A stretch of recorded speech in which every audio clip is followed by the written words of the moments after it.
उस पे जाते हैं हम लोग अगले सवाल की तरफ। रखो बेटा इसको। शब्द संपत्ति पर आधारित, इसमें 4 मार्क्स। एक 4 मार्क्स का गुरु ऊपर का, 2 कार्ड और था, और 2 इसका हो गया जोड़ा जुड़वा, इसके वाक्य प्रचार के 2-2 मार्क्स हो गए। बचे 4 मार्क्स और 4 मार्क्स में 2 मार्क्स के सवाल में यहाँ पर सबसे पहले समानार्थी शब्द और अक्षरापासून शब्द बनवा किंवा अर्थपूर्ण वाक्य तैयार करा। ये दोनों में से कोई एक सवाल, ये बदल बदल के आया, कभी ये पूछा, कभी ये पूछा, कभी ये पूछा, कभी ये पूछा, ये कायम है। समानार्थी शब्द 2018 से आज तक कोई एक साल भी ऐसा नहीं गया जिसमें समानार्थी शब्द नहीं। 2 समानार्थी शब्द देते, दोनों को आधा आधा नंबर। कतरा कतरा दरिया बनता है, याद रखना, ये एक एक मार्क्स बहुत काम आने वाला है, इसलिए इसको पढ़कर जाएंगे। अब क्या करना है देखो, बालपण का मतलब लहानपण, गर्व मतलब अभिमान, विद्यालय मतलब शाळा, वृक्ष मतलब झाड़, गुंगी मतलब भुरड़, निराळी मतलब अनोखी, शक्ति के मतलब अनिर्वाय, कुछ कामी मतलब टाकाऊ, जिसको फेंकने के लायक हो, कुछ काम का नहीं हो। तो ये 1 मार्क्स के सवाल है, इसका भी पीडीएफ आपको दिया जाएगा। देखो, माता, आई, साल, वर्ष, खेड़े, गांव, शिक्षक, गुरुजी, पांडरा, शुभ्र, इसके पीडीएफ जो है वसीम सर के पास भी है। अगर आप लोग वसीम सर का चैनल देख रहे हो, उनसे राब्ता है आपका, तो इंशाल्लाह वो भी आपको भेजेंगे। ठीक है, पढ़ने, धावने, तपास, शोध, सत्य करे, पढ़ के जाओ ना। आज तक एक जगह पे रख के नहीं पढ़ा। मैं बच्चे ने क्या किया मालूम है, मैंने बच्चों से रिस्पॉन्स किया है कि सर मार्च के महीने में हमारे करीबी रिश्तेदार की शादी है, तो हम शादी में गए, आपका पीडीएफ हमारे साथ में था। और वो पीडीएफ क्या बहुत आसान है ना, बुक लेके आते तो बड़ा हो जाता, और पीडीएफ छोटा था। हमने क्या कर लिया था, शादी में खोल दिए थे, वहां पे पढ़ रहे थे। शादी में भी हम लोग पढ़ रहे थे, और शादी तो अटेंड करना जरूरी था, रिश्तेदार की थी, जो घर में खाना नहीं बनाता, लेकिन हम शादी में गए, वहां पर भी हमने पढ़ा। इतनी आसान चीज है ये। ठीक है, उसका पीडीएफ का किस तरह निकालना है, क्या करना है, वो इंशाल्लाह उसके ताल्लुक से रहनुमाई आपको तंजीम के अफराद करेंगे। अब इसके बाद में अर्थपूर्ण शब्द लिया। अभी तक हमने क्या सुना था, और गाइड में आप चले जाओ, आपको एक लफ्ज दिया है और उसके 10-10 जगह छोड़ी हुई लिखने के लिए। अरे भाई क्या जरूरत है, एग्जाम में क्या पूछा जा रहा है आपको सवाल, सिर्फ 2 लफ्ज बनाओ। हम क्यों 10 बनाएंगे भाई, हमारी मराठी इतनी अच्छी नहीं है, हम 2 बनाएंगे, खत्म हो गई बात। लेकिन 2 बनाते वक्त ग्रामर का एक मराठी का उसूल याद रखना है कि ह्रस्व का दीर्घ नहीं होना चाहिए, दीर्घ का ह्रस्व, छोटी बड़ी की गलतियां नहीं होना चाहिए, याद रखेंगे इसको। जैसे यहाँ पर लिखा है पोट जातीचा। अब असल में मराठी में एक लफ्ज होता है जात, लेकिन यहाँ पे जात लिखा है क्या, यहाँ पे क्या लिखा हुआ है, जाति, जिसको हम उर्दू में जात कहते हैं।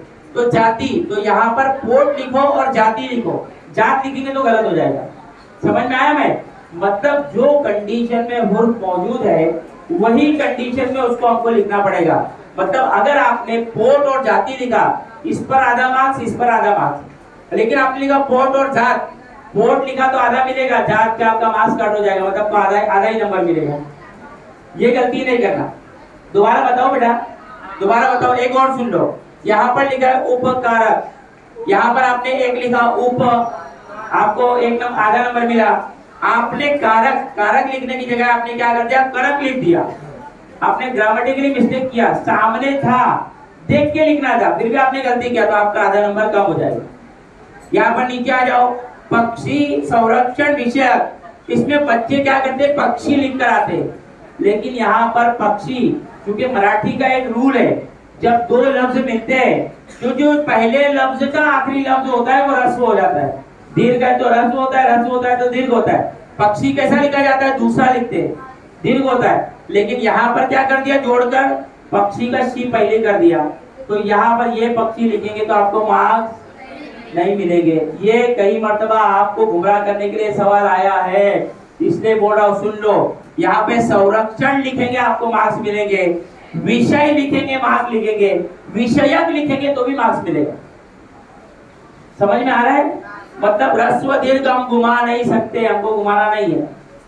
हम पहले क्या करें, पहला देखो पक्षी तो सामने मिला, पहला पक्षी लिखो, पक्षी लिखो, फिर कभी देखते भी है ये ह्रस्व लिखा है तो गलत तो नहीं होगा, गलत ही होगा, सही होगा नहीं हो। ठीक है, याद रखेंगे। वजनदार, ऊबदार, ये ऐसे सवाल आएंगे, आराम से आप लोग इजीली मार्क्स ले लेंगे। एक एक मार्क्स मिलेंगे, किधर 8 में से 8 मिल के आएंगे आपको मालूम भी नहीं पड़ेगा। ठीक है, इसके लिए प्रैक्टिस के लिए दिया हुआ है मैंने। अब देखो क्या है, हम सोचते आएगा जब बना लेंगे। अब वो पीडीएफ में आपने पेंसिल से काम शुरू किया ना, तो आपको मालूम पड़ेगा इसके ऊपर 2 क्या, मैं तो 4 बना लूंगा। प्रैक्टिस मैंने इतना कर लिया, कुछ नहीं मम्मी, पूरा याद है। मराठी के पेपर के लिए फुल लोडेड, मेरी AK-47 फुल लोडेड है, इल्म से, तालीम से और स्टडी से और रिवीजन से फुल्ली लोडेड है। पेपर आने की देर है और मैं बटन दबाऊंगा, धड़ धड़ धड़ धड़ धड़ धड़ लिखना शुरू। ठीक है, चलिए उसके बाद में एक और सवाल है, शब्दांश योग्य क्रम जुलून अर्थपूर्ण वाक्य तैयार करा। उर्दू में जैसे मैं एक जुमला कहूं, जाना है आज मुझे स्कूल, तो इसको सही करना है तो आज मुझे स्कूल जाना है। बस यही कंसेप्ट इधर है। वाटायचं शाळेत जावेसे मला, मला शाळेत जावंसं वाटायचं। और ये जुमले कहा के आपकी ही दरसी किताब के, आपके ही पढ़े हुए वही जुमले है ये, कोई नया जुमला यहाँ पर नहीं है, इसको याद रखेंगे। अब देखो, काढले एका घरच्यांनी बाहेर रात्री, एका रात्री घरच्यांनी बाहेर काढले, किसको निकाला था? जो अनाथांची आई थी सिंधुताई सपकाळ को। एक रात उसको लोगों ने, उसके घर वालों ने घर से बाहर निकाल दिया, वो अनाथ हो गई। उसने किया कि आज के बाद में मेरे देश में कोई अनाथ नहीं रहेगा, जितने अनाथ है उनके लिए एक संस्था बनाई, आज तक चल रही है। ये होते न्यारी काम, ये होते मुल्क के लिए किए जाने वाले काम। चलिए आगे बढ़ते हैं। इसके प्रैक्टिस के लिए भी मैंने बहुत सारे आपको दिए हुए वाक्य, आप इसकी प्रैक्टिस करेंगे।